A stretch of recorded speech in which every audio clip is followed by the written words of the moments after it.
Trigger warning. This video discusses topics that may be triggering to sensitive viewers, such as death, depression, and suicide. Viewer discretion is advised. Please watch episode 1 of Deaths of Joe Winko before watching this episode, as episode 1 explains more context to this episode, and as this episode is a continuation of episode 1.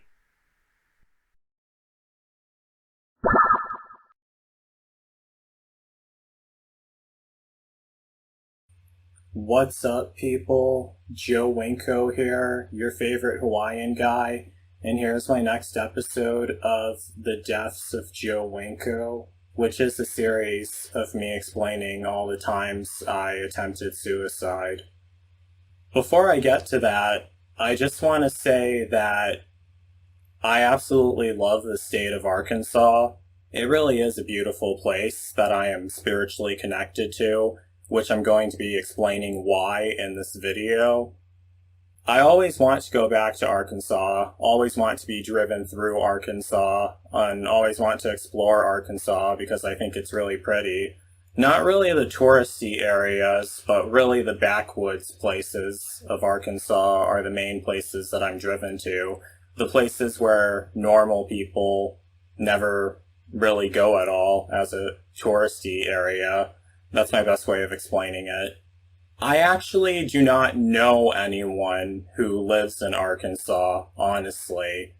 I also have never lived in Arkansas either. I have been to Arkansas quite a few times. Those of you who've seen the videos that I filmed in Arkansas, usually I'm walking around on the side of a road or on a street in a small town in Arkansas, and I film myself walking around with a sad look on my face, a forlorn look on my face, even though I'm really happy to be there. There is a reason for that. And there is a reason why I'm spiritually connected to Arkansas, and I'm going to be explaining all that in this episode of The Deaths of Joe Winko. What happened this time was obviously different from the last time. Some of you guys may not consider this an actual suicide, but the whole entire time, my full intention was to die. And this was back in summer of 2015. I was 19 years old back in summer of 2015. Here's a picture of what I looked like back in year 2015. Alright, so that's me, back when I was 19 years old in 2015. This was almost a year after the last time I attempted suicide in August of 2014.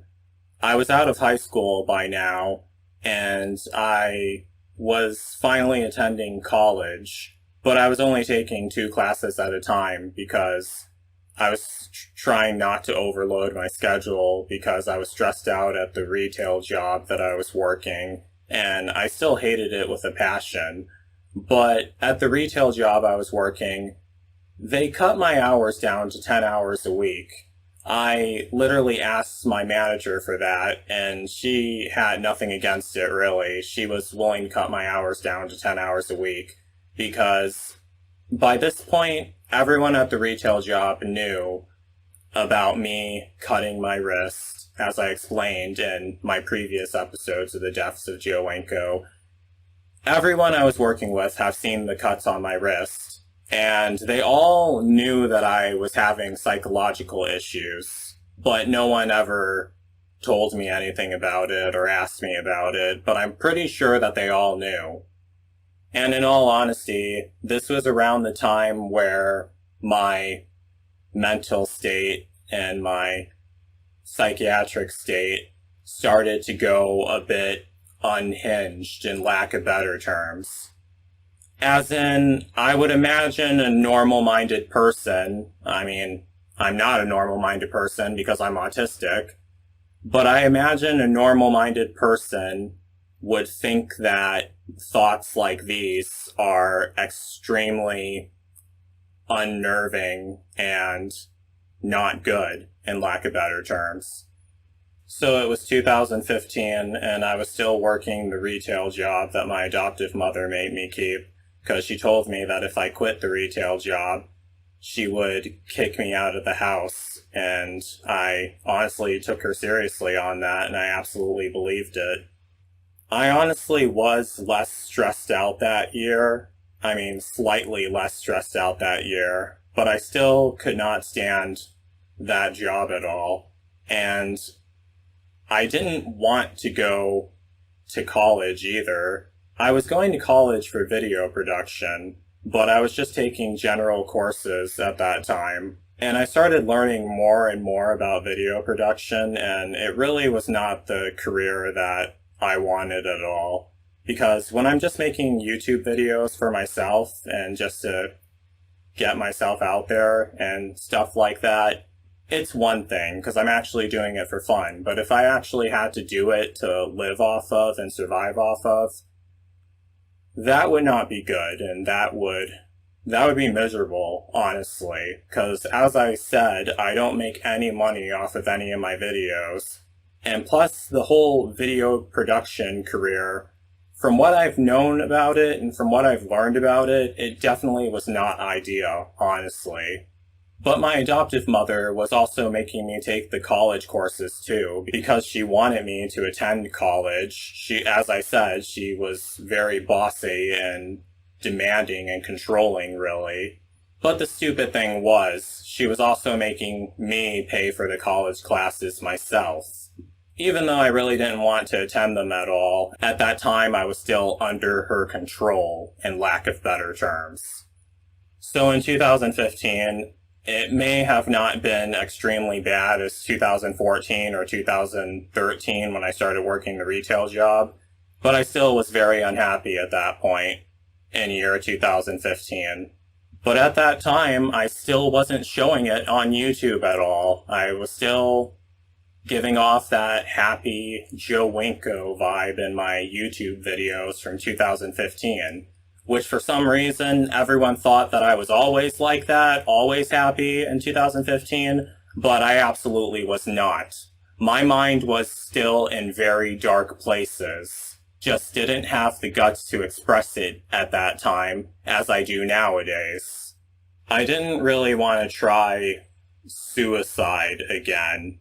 I still wanted to die, but I didn't want to directly kill myself, if that makes sense.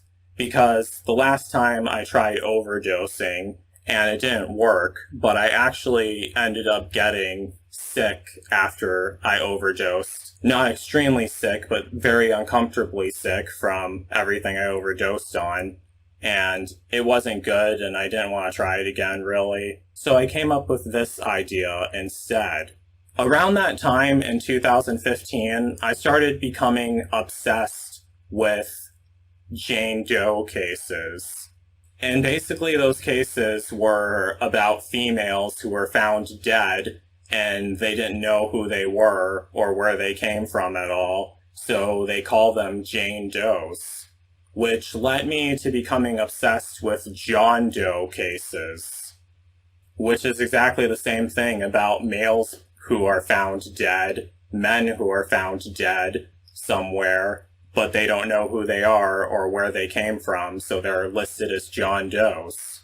And I was reading about a lot of John Doe cases, and in October of 2015, I even ended up creating a YouTube channel called John Doe Appeals, which is a YouTube channel that I do of me having videos about an unidentified man who was found dead somewhere.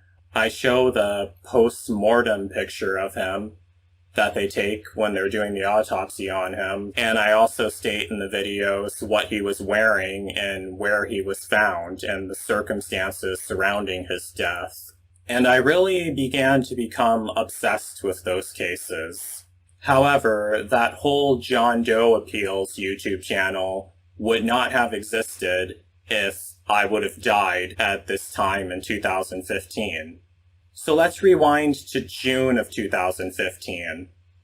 I don't remember the exact date, but I know that it was somewhere around mid to late June of 2015. I was still working the job, working retail, and I hated it. I was done with my college courses for that time of the year, but I was still miserable working the clothing store job that my adoptive mother was making me keep. I didn't want to try suicide again because I couldn't directly kill myself at all, but this is what I thought of instead. So I'm not sure if I mentioned this in my last episode of the Deaths of Joe Winko, but I have talked about this in a lot of my YouTube videos. I'm actually a type 1 diabetic, and I'm insulin dependent. And basically, when you're a type 1 diabetic, you have to take insulin or else you die. Because with type 1 diabetes, your body doesn't produce any insulin or enough insulin to survive at all. I have to inject myself with insulin every single day since I was diagnosed with type 1 diabetes back in 2008. In February of 2008, around Valentine's Day when I was diagnosed. And I'll be coming back to that later in this episode. I would die if I didn't have any insulin and didn't take any insulin. My blood sugars would go high regardless of whether or not I eat anything. My blood sugars would go high, which would lead to me going into a coma, and which would lead to me going into diabetic ketoacidosis, which would cause all my organs to shut down, and then I would die. And I always estimated that that would take 5 to 8 days for that to happen, from when I last take insulin to when I'm dead. It would take 5 to 8 days. However, there's tons of medical professionals who claim to know a lot about diabetes. Every single medical professional and every single doctor I talked about this with has told me that I'm quote unquote grossly overestimating the amount of time that I would last without my insulin. Meaning that they all believe that I would not last 5 to 8 days without insulin and that I would actually die much, much sooner than 5 to 8 days. I also really hated my hometown. I always hated it and was still living there in Wisconsin in 2015. So this is the idea that I came up with. I was planning to run away and leave all my insulin behind and go someplace far away where no one knows who I am at all and be left for dead somewhere without my insulin, where I would end up dying of my type 1 diabetes, as I explained earlier, and then my body would eventually be found, and then I would become a John Doe. And I started thinking about that from late 2014, like even after that, and even after this, I kept thinking about running far away and dying somewhere of no insulin, and them finding my body and me being listed as a John Doe. I literally think of that whenever I read about an unidentified body being found. And back in 2015, that's exactly what I wanted to happen. I wanted to die somewhere and become a John Doe, and have my adoptive mother never know what happened to me at all. Because my adoptive mother, she always liked to know everything, really. As I said, she was really controlling back then, but she always liked to know everything, which comes with her being controlling. So I believed that that would spite her, really, because I would be dead, far away as a John Doe. She would have no idea where I went or what happened. And it's not like she would feel sorry for me at all, or feel sad, or feel worried. At that time, I just felt that if I did that back then, it would end up haunting her for the rest of her life. I even brought that up a lot and whenever we got into an argument, that I was going to run away without my insulin, and that I was going to die and be buried as a John Doe far away from Wisconsin, and she would have no idea where I went or what happened. And whenever I brought that up during an argument, she would just brush it off and be like, oh, whatever, what? Like, as she always would. So you guys may also be wondering, how exactly was I going to run away? Well, I had that planned out too. Back in June of 2015, I posted an ad on Craigslist in the rideshare section of Craigslist, which is a section of Craigslist where people ask for rides somewhere. Basically like virtual hitchhiking. Say that you're trying to get here or trying to get there, and then someone will say, oh, I'm heading there, I'll drive you down there too with me. And that's basically what the rideshare section of Craigslist is. I posted an ad on the rideshare section of Craigslist back in June 2015. And I said that I wanted to run away forever. I said that I was really unhappy where I was at. I said that I was 19 years old, so I was old enough to leave whenever I want to, and it wasn't illegal or anything because I was an adult by then. Just like it wasn't illegal for my adoptive mother to kick me out because I was an adult by then. And I was just saying that I wanted to run far away from Wisconsin. I was looking for someone to pick me up and take me far away from Wisconsin and drop me off somewhere so I can leave and never come back. And I also included my phone number on the Craigslist ad and a couple pictures of myself as well. So after I posted the ad on Craigslist, I ended up getting a phone call from a man. I don't remember what his name was, but I remember he had this raspy voice. He kind of sounded like the killer from the Scream movies. He told me that he saw my ad I posted on Craigslist about wanting to run away forever, and he made sure to ask me if I was really 19 and everything, and I told him, yes, I am. And he told me that I looked very handsome in the pictures I posted as well, and I told him, okay, thank you.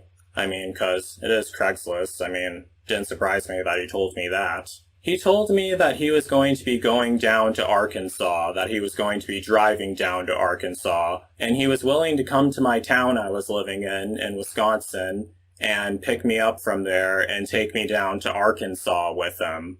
Before all this, I never really thought anything about the state of Arkansas, but after this happened, I became obsessed with it, and I told him, okay, you can come pick me up.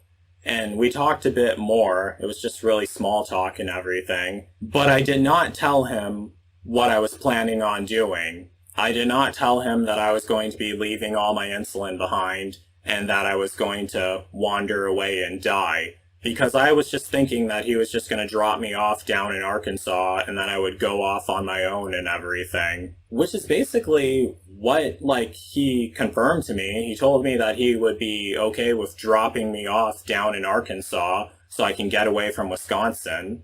We agreed for him to pick me up from this abandoned grocery store parking lot in West Allis, Wisconsin at 1 a.m.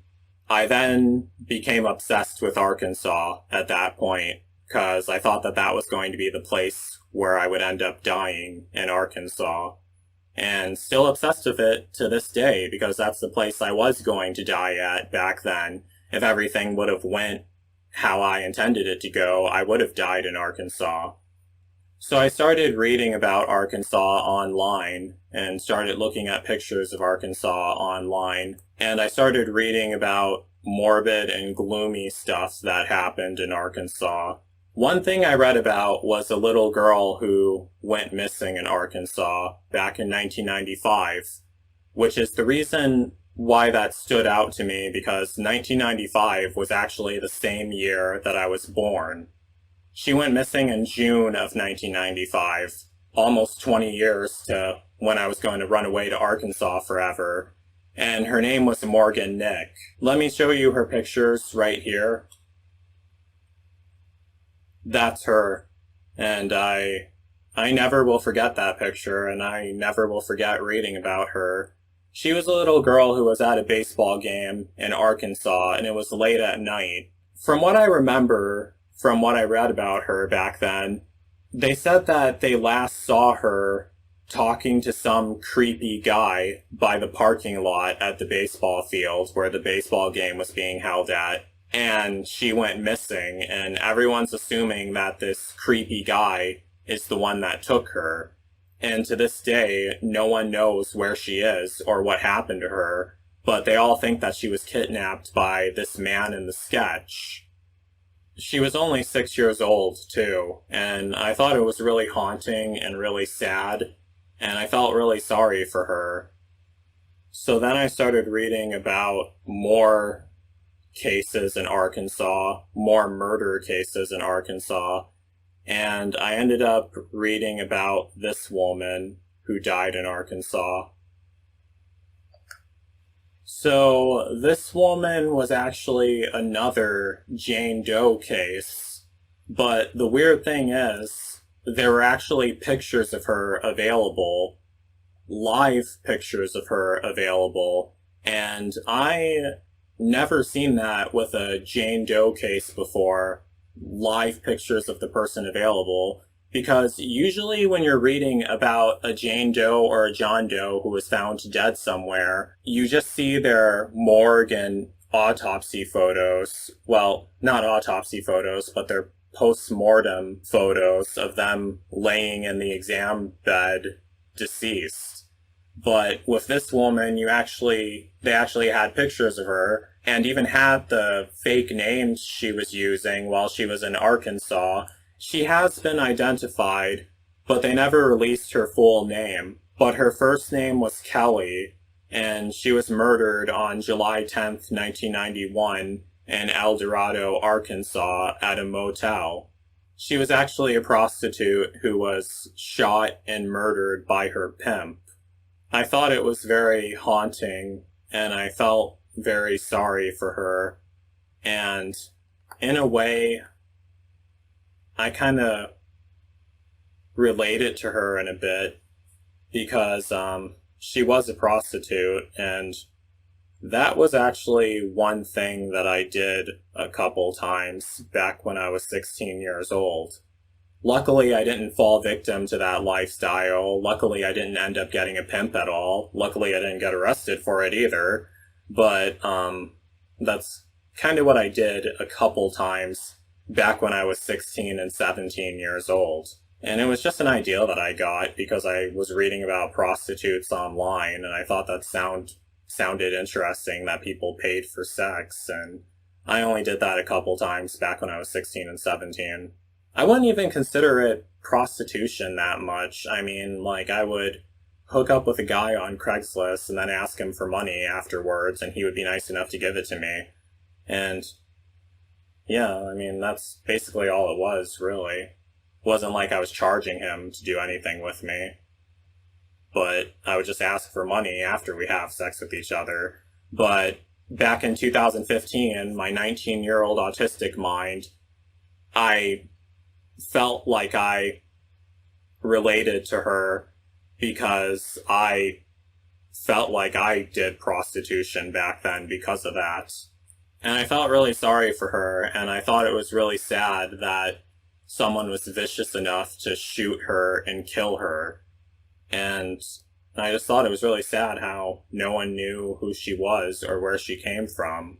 And it is very sad what happened to her. It's sad what happened to all these people I'm talking about. But then there was another story of another woman who was murdered in Arkansas. And in all honesty, this is the one that haunted me the most.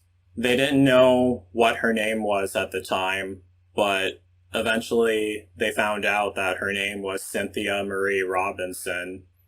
But at that time, she was just known as the 1994 Arkansas Jane Doe.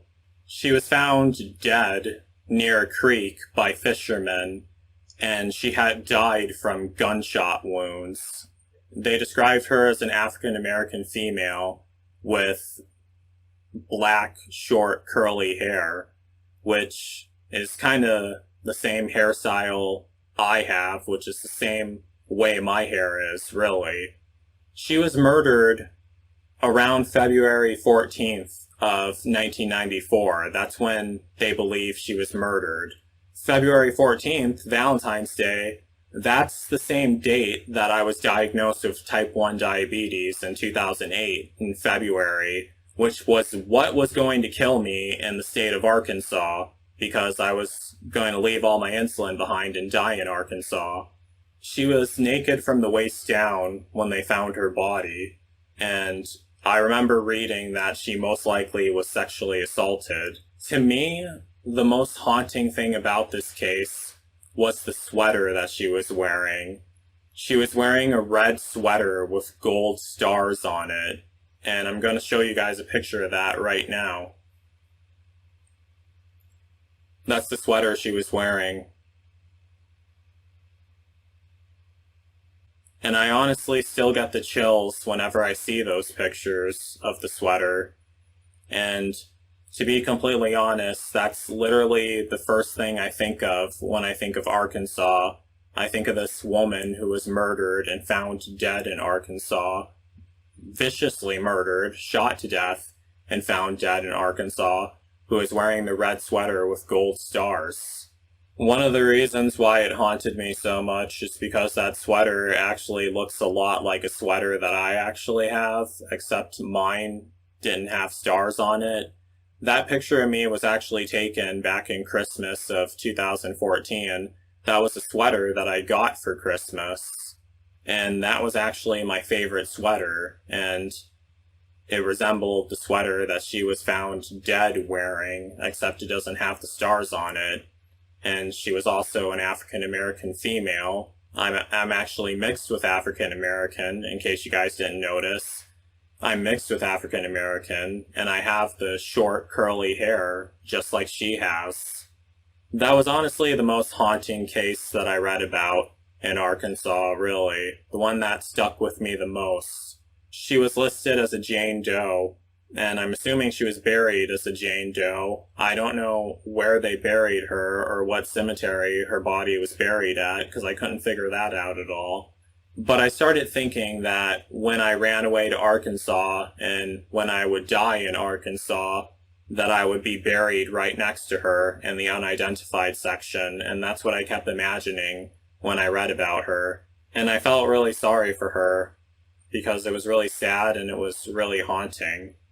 I mean, what was going to happen to me wasn't nearly as tragic as what happened to Cynthia.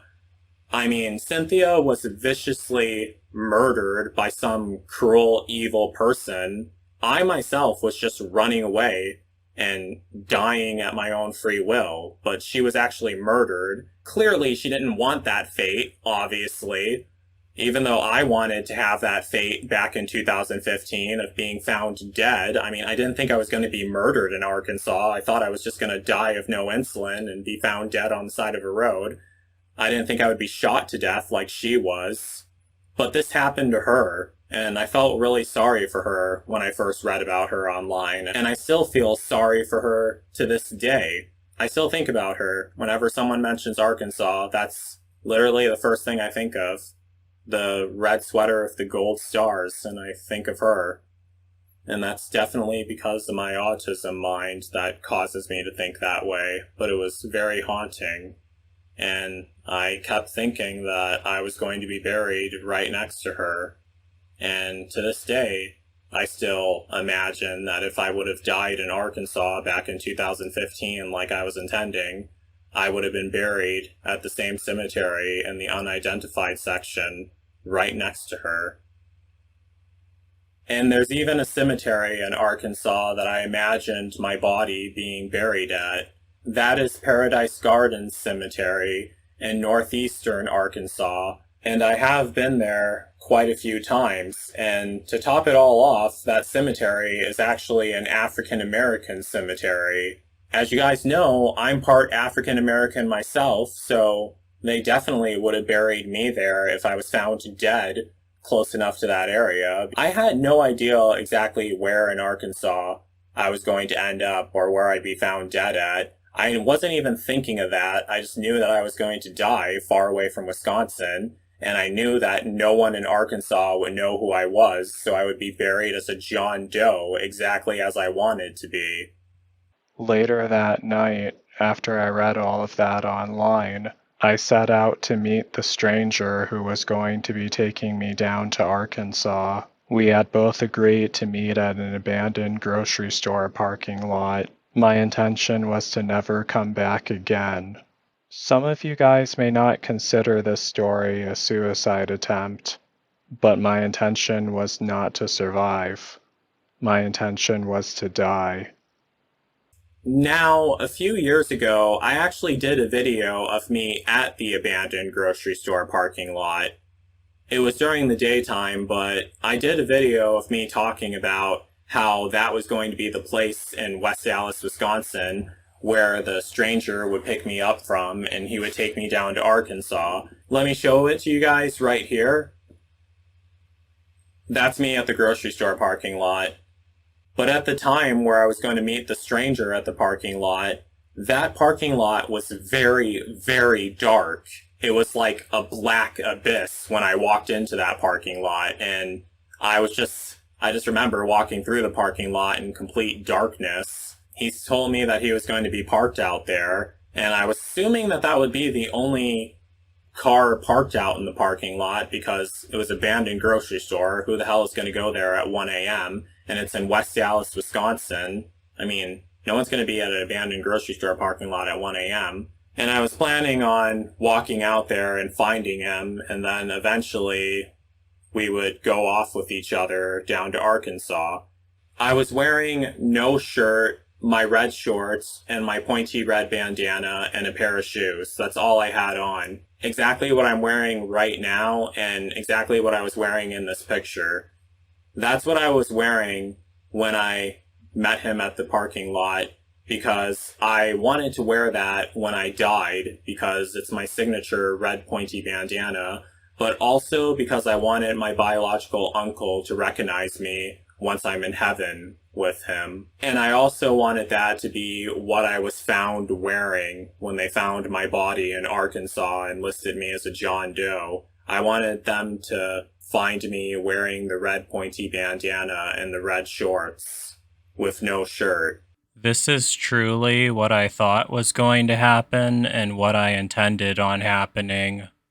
I thought that the stranger would pick me up from the abandoned grocery store parking lot in West Allis, Wisconsin. From there, he would drive me down from where I lived in Wisconsin down into Arkansas, where he would drop me off in Arkansas, where I imagined I would have either been left out in the wilderness areas of Arkansas or out in the rural farmland areas of Arkansas, where I would wander around aimlessly. This is exactly why whenever you see a video of me in Arkansas, I'm always walking along the side of a road with a forlorn look on my face, sometimes even appearing to be sick or in pain. It's because I always try reenacting what would have happened that summer if I would have been left for dead in Arkansas, as I had wanted to back then. I imagined I would continue walking the streets of Arkansas until I collapsed and went into a fatal diabetic coma from no insulin, since I purposely left it all behind. And very soon after that, all of my organs would shut down and I would die from diabetic ketoacidosis, exactly as I was planning on. After that, my body would have been found by strangers. No one would know who I was at all, because I don't know anyone in Arkansas. My identity would remain a mystery to all of them, and I would have been buried in the Arkansas cemetery as a John Doe, the exact fate that I intended and the exact fate that I was imagining. I'm not exactly sure how much media attention this would have attracted in the state of Arkansas if this had occurred in real life, but depending on exactly where I was found, I would imagine this would have at least been talked about in Arkansas. If anyone from Arkansas is watching this video, I'll let you be the judge on that in the comments of this video. If everything I was intending actually occurred, how do you think the citizens of Arkansas would have reacted to this? Meanwhile, back in Wisconsin, my adoptive mother would realize that I was gone and that I was missing, and she most likely would never know what truly happened. I could be wrong, but I would imagine at that time my adoptive mother would have been extremely stressed out by this. Not because she would have been worried about me or felt sorry for me, because clearly at that time she wasn't, because she knew how miserable I was working that retail job that she made me keep, despite going into self mutilations and telling her that I was going to run away and die. But my adoptive mother is the kind of person who likes to know everything that's going on. But what became of me would remain a total mystery to her, a mystery that would continuously haunt her for years after my death. I definitely know that it absolutely would. I also imagine my adoptive mother would likely never found out what really happened to me at all. And even if she did, it would likely take years for her to ever find out, since the state of Wisconsin actually has a horrible system for reporting missing adults. Remember, I was 19 years old at the time, and also because she's not my biological mother, therefore she would have no DNA to enter into the missing persons database to find me, and I would likely remain buried as a John Doe for years, or decades, or possibly even forever. But even if she did find out, I still would have never returned to Wisconsin again. And most importantly, I would have finally been free from my retail job for eternity, and I wouldn't even have had to die in my tragic hometown. I would be far away, forever, and I would finally be at peace forever, which is exactly what I was imagining back then. But as everyone watching this video obviously knows, that is not what ended up happening. So I was in the abandoned parking lot and it was pitch black and I couldn't see anything. That's when these headlights finally flashed right in front of me. They finally turned on right in front of me. And I saw the car right in front of me and I was like, oh yeah, that's him. But something caught my attention about him. I saw him sitting in the front seat of the car, in the driver's seat of the car. He had his hands on the steering wheel. He looked right into my eyes, and I looked back at him, but he had this terrified look on his face. He was like he had this horrified look on his face, and I was just like, I was confused. I didn't know what he was so afraid of. And I didn't look behind me or anything. I didn't think there was anything behind me because he was looking me directly in the eyes. He wasn't looking behind me or anything. But he was in the front seat of his car and he had this terrified look on his face. And then I was just standing there like, what? And I was walking towards his car. All of a sudden I heard his engine rev up really loud. He swerves around me and drives off and leaves. And there I was alone in the dark grocery store parking lot by myself. And I was mad. I was really, really pissed off and really mad. And I was like, are you fucking kidding me? Okay, I thought I was going to run away forever.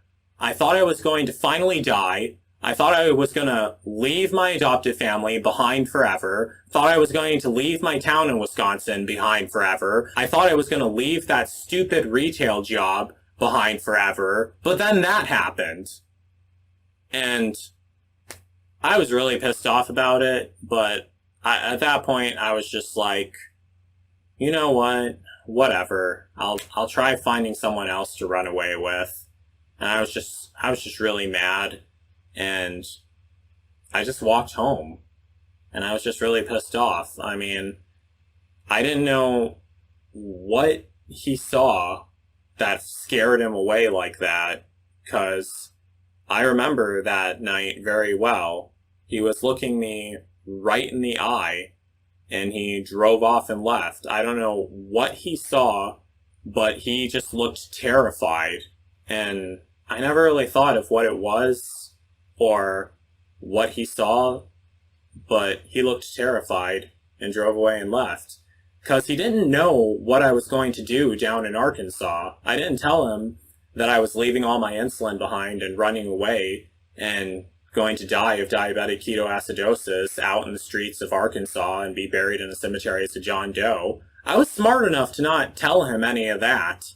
I just told him that I wanted to run away, but I was smart enough not to tell him any of that because I figured he would have flaked out on me if I told him all that. He would have thought, oh, you're unhinged, I can't go anywhere with you. I mean, because I was really good at hiding my unstableness. Definitely good at it. You guys who watched me on YouTube, I mean, if anyone watching this video watched me on YouTube back in 2015, you guys would know that I was really good at hiding my mental state back then. Because no one on YouTube would have any idea that I was going to do this. I just imagined, I didn't even think that much about my YouTube channel back then. When at that time I was going to run away to Arkansas. I just thought, okay, my videos on YouTube are just going to stop uploading. Yeah, like I had like other projects on the way because like you never know if you're going to die whether or not.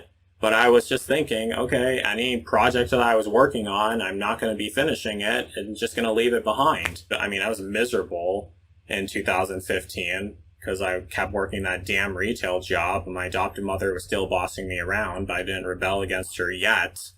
But eventually I would end up rebelling against her, and more stuff would happen after that, but I'll be talking about that in my next episode of Deaths of Joe Winko. But we aren't done yet. So even after all that happened, even though I didn't end up running away to Arkansas forever like I thought I was going to, I still kept thinking about it over and over again. I wasn't even thinking about what scared the guy away. I was still imagining what would have happened if I actually had ran away to Arkansas forever and ended up dying in Arkansas. And I kept imagining myself becoming a John Doe. And a while after this, I can't really remember exactly when I discovered this song, I ended up hearing this one song on YouTube, and it was called Cruel Summer by Bananarama. It's another song from the 1980s, and the songs from the 1980s, they always have this really haunting tone to them due to the recording quality and everything like that. When I listened to this song, the first time I listened to it, I immediately thought, yeah, this song definitely reminds me of how I was going to be left for dead in Arkansas, the lyrics and everything. And in all honesty, that became the song that made me think of Arkansas. Let me play this song to you guys right now.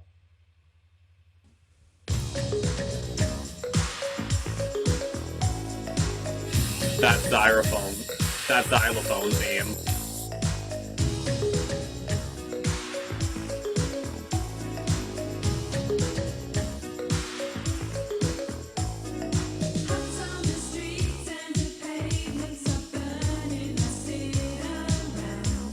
Okay, so the first verse of that song, hot summer streets and the pavements are burning, I sit around. That makes me think of how much I hated the retail job. Hot summer streets, pavements are burning, I sit around, because, well, I wasn't sitting, I was standing around. That makes me imagine being at my retail job, being forced to work my retail job by my adoptive mother. Hot summer streets, pavements are burning, how uncomfortable it was and everything, and I sit around, really standing around, but that's what that verse of the song made me think of.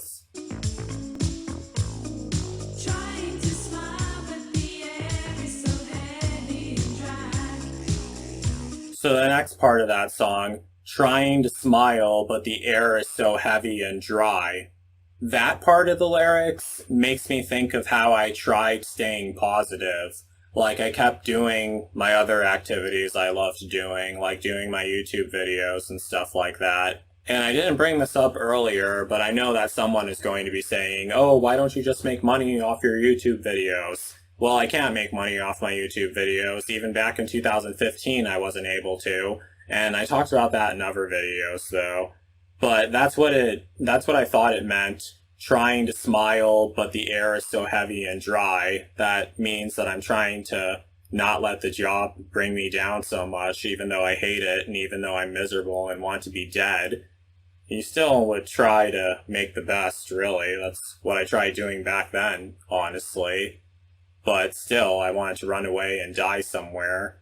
And also, I guess you can also say, knowing that it would all be over, because I would think about that while I was working the retail job. I would get so angry and think, well, I just want to run away and leave everyone behind forever. And I would tell myself, one day I'm going to run away, and one day this is all going to end, and one day I'm going to leave this place forever and never come back.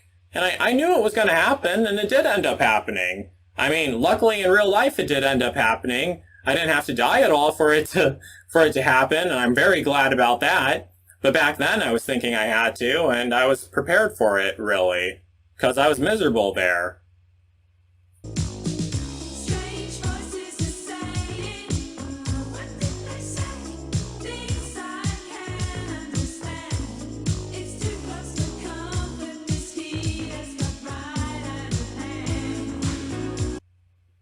Strange voices are saying, what did they say? Things I can't understand. It's too close for comfort. This heat has got right out of hand. When I was working retail, customers would always come up, ask you questions, always like bitch about this, bitch about that. I worked at a clothing store, so of course they're going to be bitching about a lot of stuff. And so that means things I can't understand, like getting overwhelmed by it and everything. And it's too close for comfort. This heat has got right out of hand. That means that I was done with everything and I was ready to run away and leave forever, which exactly is what I was going to do. And now we're going to be getting to the chorus.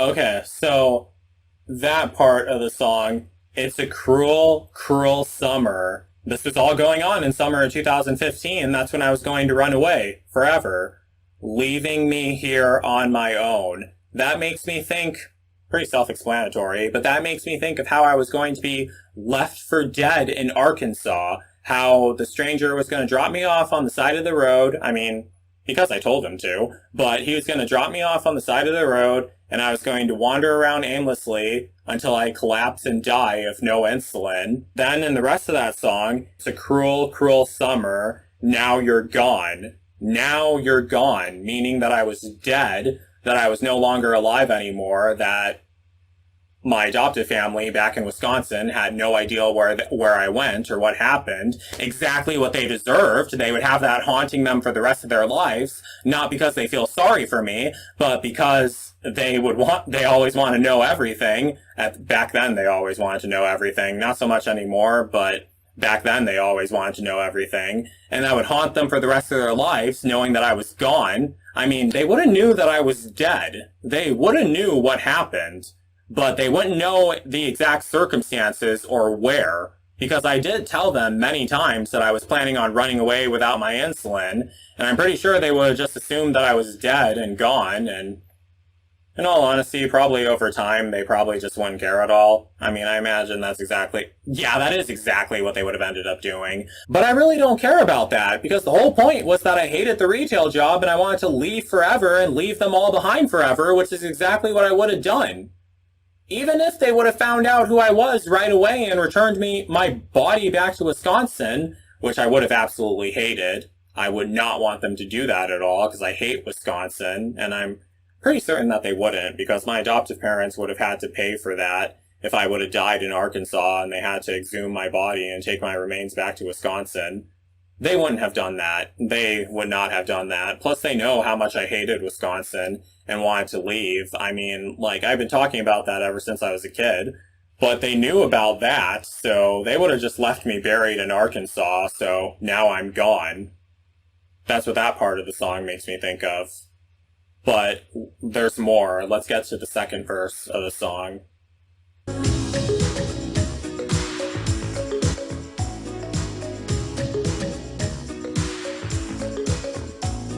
I want to also point out that xylophone tune that you hear throughout the song, the do do do do do do do do do do do do do, that's very haunting. I thought that part of the song was very haunting when I heard it. And whenever I hear that, I think of myself wandering the streets of Arkansas far away, knowing that I'm going to die, not really being happy about it.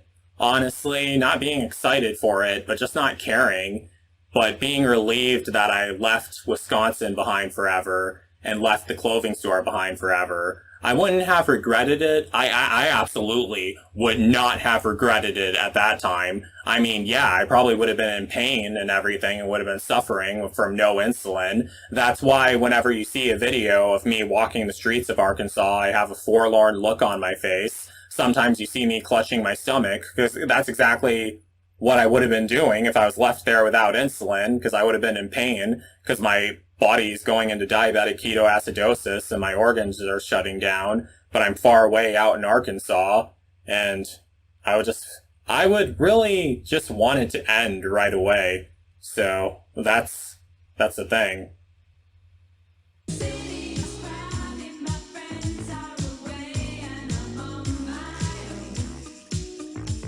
Okay, so they sing in the song, "The city is crowded, my friends are away, and I'm on my own." So, the city is crowded, that made me think of the mall being crowded and me having to work at the mall at my retail job while it's crowded. So that's what the whole city is crowded part made me think of. My friends are away. Now, that reminded me, one, of my biological uncle who passed away back in 2012, who I still miss dearly to this day, and absolutely miss dearly back then. I always miss my uncle.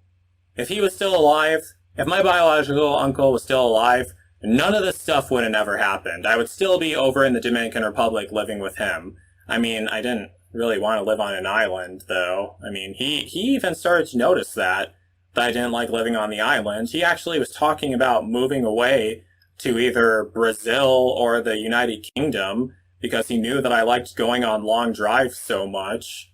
That's one thing I never really talked about much in my episodes of Joe Winko Talk, but that's one thing that he used to mention from time to time because he knew that I loved going on long drives and he wanted to live in a continental place so we could go on more adventures together, but he passed away from cancer in 2012, so we never got the chance to do that. Went into a coma in 2010, passed away from cancer in 2012.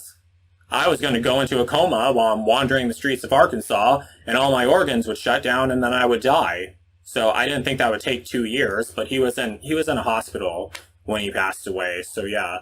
And also, at that time, I had another friend who passed away from a heroin overdose back in 2013, late 2013. So, not too far before the time I was going to run away to Arkansas forever and die. So that's what my friends are away made me think of. My biological uncle who passed away, and my other friend who died of the heroin and meth overdose back in 2013. In case you're all wondering, I do not use heroin or meth. I never used heroin or meth or any kind of drug. I didn't even know my friend was addicted to heroin or meth until after he died.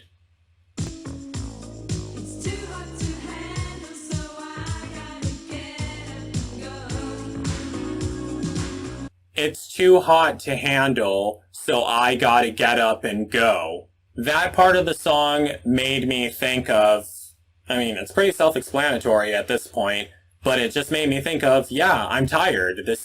It's too hot to handle. I hate this job so much, so I gotta get up and go, which is exactly what I was trying to do, and which is exactly what I was going to do back then.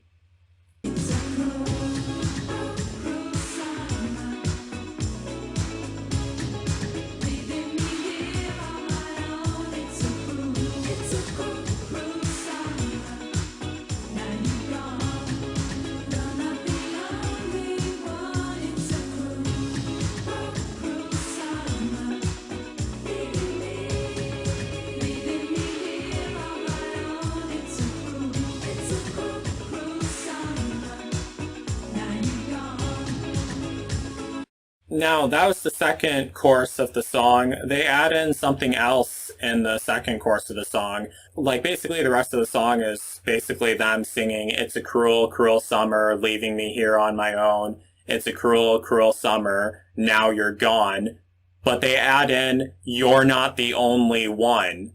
And, I mean, it should be self-explanatory at that point. I'm not the only one, meaning that I'm not the only one who died in Arkansas, not the only John Doe or unidentified person who would have died in Arkansas. There was the 1991 Jane Doe who died in Arkansas, who is actually named Kelly, and then the 1994 Arkansas Jane Doe, who was later identified as Cynthia. So that's what they mean when they sing, "I'm not the only one." That's what I felt like they meant. Now, there's one more thing I want to clarify real quick. I know that Bananarama did not write this song about me running away to Arkansas. I know that the song is not about me running away to Arkansas. This is just the way I imagined it and interpreted it. But I didn't hear this song until after all this happened. It was shortly after all this happened, but it was after I was going to run away to Arkansas forever. When I was at the abandoned grocery store parking lot that night, I never heard the song "Cruel Summer" by Bananarama before. That song was not playing in my head or anything like that. I didn't hear it until afterwards. So if I would have ran away to Arkansas and died, I would have never heard that song, "Cruel Summer" by Bananarama. Which would have been sad, honestly, that I would have never heard that song at all. Unless I heard it while I was in heaven. You know what, now that I think of it, that would have been one way I would have heard that song after I died in Arkansas and I was in the afterlife. Then I would have heard that song, "Cruel Summer" by Bananarama. And then I would have, exactly like I'm doing now, put two and two together. I'm pretty sure I still would have had my same psychological state up in heaven or in the afterlife, but whatever your guys' faith is, I believe that I would have gone to a heaven where things are better, really. So, I mean, I would have been happier in heaven. I mean, hell, things are better for me right now. Yeah, they're not quite ideal, but things are way better for me right now than they were back in 2015. I can definitely assure you guys of that. I don't think of running away and dying anymore. I don't really think of dying at all, really. I mean, well, I don't think of wanting to die at all. I think that's what I meant to say. I mean, who doesn't think of death every now and then? I think of it pretty often. All my YouTube content involves death and stuff like that, but yeah. But I'm not wanting to run away and die because I'm miserable or anything. Not wanting to run away or die at all, really. But that's basically how the song "Cruel Summer" by Bananarama reminded me of the time I was going to run away to Arkansas. There's honestly so much I have to say about all this. This video technically explains my whole obsession with Arkansas. Before all of this happened, I never would even think about Arkansas. But now it's a state that I'm spiritually connected to, for extremely gloomy reasons, but it is a state that I'm spiritually connected to. I actually did end up going to Arkansas for the first time back in 2017, when another stranger I met on Craigslist brought me there. It honestly looked exactly how I imagined it, until we got to the Ozark Mountains. I didn't think there were mountains in Arkansas at first, and I thought it was really cool. Despite my gloomy reasons for being spiritually connected to Arkansas, Arkansas really is a beautiful place, and I always want to go back there, and get footage from there too. Another thing that I would do pretty often is I would always try to find people from Arkansas and tell them the story about how I almost ran away to Arkansas forever, where I would have died intentionally and became a John Doe, also intentionally. I'm always curious to what they think of that for some reason, and I always wonder how the people of Arkansas would have reacted. Over the years, I posted my story about how I almost ran away to Arkansas forever many times on many web forums, Facebook groups, subreddits, and now even Discord servers about Arkansas, but most of the time people just don't comment and or get freaked out and don't say anything. That's actually what happened 100% of the time, and never want to comment or say anything besides calling me crazy, which I don't really blame them for, honestly. It is a bit upsetting, but understandable the more I think about it. You have to remember, I have never lived in Arkansas, and I am not from the South. I was born in Wisconsin. That is where I grew up, and I hated it there. The Midwest is actually notorious for depression, something extremely common in the Midwestern states, especially in places like Wisconsin. From what I noticed, it's a completely different story in the state of Arkansas. I remember reading online many times that the South tends to be the happiest region in the USA, mainly due to the warmer weather, obviously, but also the family connections and friendships down south between people living in small, rural towns in the South really brings them close to each other. I know that there obviously are exceptions, but I would imagine that most people in Arkansas wouldn't be able to fathom hating life so much that you want to run off and purposely die somewhere. I definitely understand how it could be baffling to the average Southerner from Arkansas. But that is not the question I had for them, obviously. The real question I always have for them is how do they imagine the citizens living in Arkansas, wherever my body would have ended up being found, would actually react to something like that actually occurring? Out of all my years from posting about this story, no one from Arkansas has ever answered that question. The comments on this video are open to anyone, though.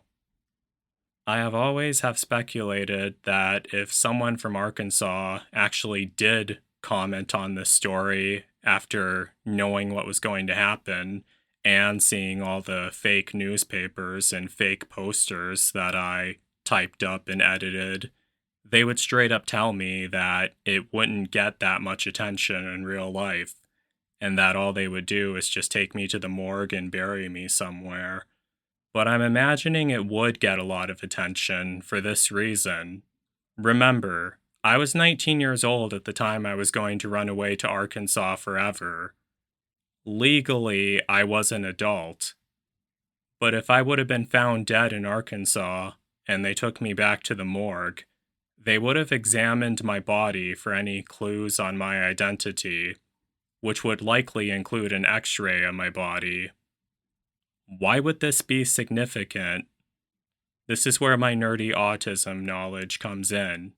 If they did an x-ray of my body, they would have known that I was an adolescent due to the development of my skeleton at the time. Even though I was 19 years old and considered an adult, they wouldn't know that because human males actually do not fully mature and develop completely until age 21. I read about this stuff a lot online, but typically when an unidentified person is found dead and they do an x-ray of the body, they're able to tell if the person is a teenager or an adult, since adult skeletons that are fully developed actually have less bones in them than an adolescent skeleton, due to how bones in the human skeleton naturally fuse together over time as a person matures into an adult. The skeletons of adolescent males between the ages of 13 to 21 actually have certain characteristics to them. Therefore, if my body would have been found in Arkansas and they thought I was a teenager, I would imagine it would have attracted more attention than people think. Missing adults and unidentified deceased adults usually do not attract much attention, especially if they weren't murdered. But if they would have thought that I was a teenager, they would have tried getting the case noticed more because they would likely be assuming that I had parents who were looking for me and wondering where I was, as technically I would actually have, even though it was all their fault this was happening.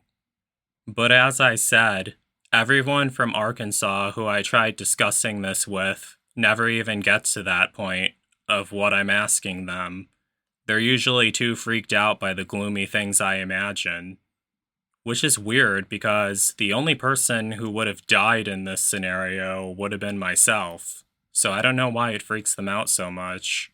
Is anyone watching this video actually from Arkansas?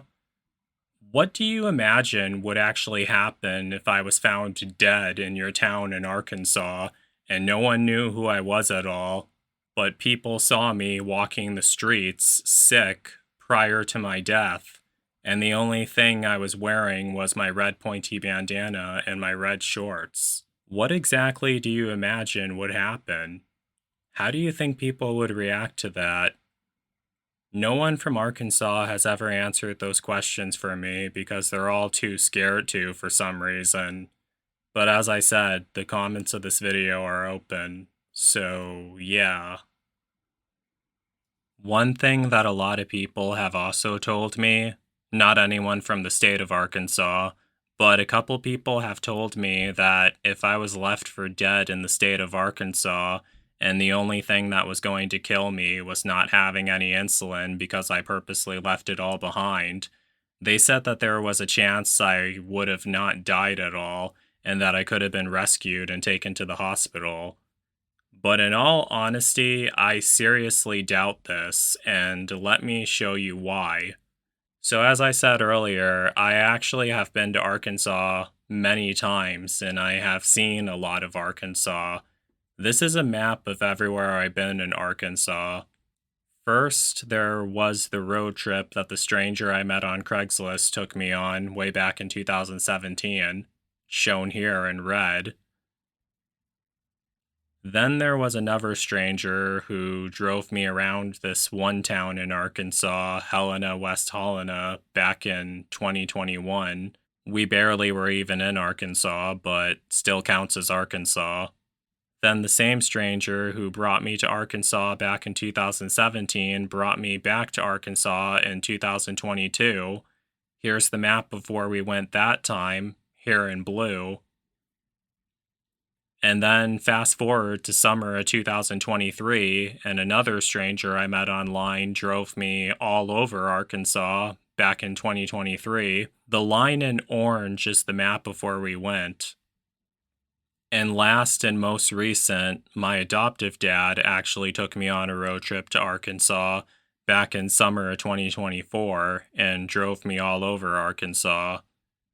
I didn't exactly tell him why I wanted to be in Arkansas or why I wanted to go to Arkansas. He knew that I wanted to go there to film a video, but he doesn't really know the story of what almost happened to me there. I figured I shouldn't tell him because I was worried I might freak him out too much and he wouldn't want to take me there, but yeah. So that's everywhere I've been in Arkansas, those lines all over the Arkansas map. Therefore, I've seen a lot of Arkansas. But from what I've seen of Arkansas, Arkansas is mainly barren wilderness and rural farmlands, with the Ozark Mountains up north, which are the most wilderness areas of Arkansas. If I was actually left for dead out in Arkansas in a rural area, which most of Arkansas actually is, and didn't even want to be rescued, I'm virtually 100% certain that I actually would not get rescued, and I would have absolutely ended up dying of diabetic ketoacidosis exactly as I intended. I figured I should probably talk about this also. I personally didn't want my adoptive parents to ever find out what happened to me, honestly. But I didn't really care so much whether they did or not, but I preferred for them not to, and I preferred for the mystery to haunt them for the rest of their lives because I was really angry at them for making me keep the job, and this was my way of getting back at them. But the whole reason why I was running away is because I just wanted to die and be free from the retail job for eternity. So the main reason why I was doing this wasn't just to upset my adoptive parents, but I considered that a bonus to all of this, and lack of better ways of describing that. However, there technically are ways I could have been identified. but I imagined it still would have took a very long time. There obviously would have been a missing persons report. She definitely would have reported this to the police. But I can tell you this right now. Cops in my hometown of Wisconsin would not give a shit about this case. If a 19-year-old autistic guy went missing in my hometown in Wisconsin, the cops would not give a toss about it.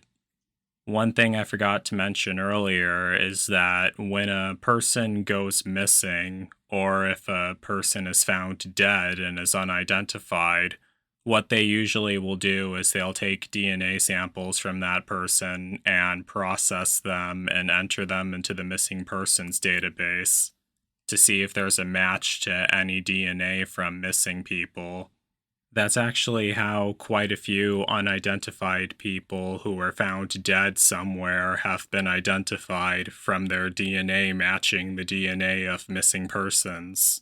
My adoptive mother obviously doesn't have the same DNA as me, so she would need DNA from a biological relative, or she would need a sample of my DNA. This is a fake newspaper article that I typed up a few years ago, which explains that I have been identified after being found dead in Arkansas. It also explains exactly how I would have been identified. At first, I was imagining that one way I would be identified is if my adoptive mother located the remains of my biological father, who was killed in prison back in 1998, and had his body exhumed so they can collect DNA samples from him and submit that into the missing persons database. But the more I think about it, the more I think that would be extremely unlikely, since my adoptive mother had no connection to my biological father at all. Therefore, I don't know how she would be able to have them exhume his body or anything like that. There actually is a much more simpler way that my adoptive mother would have me identified, but I don't even think that she would think of this, really.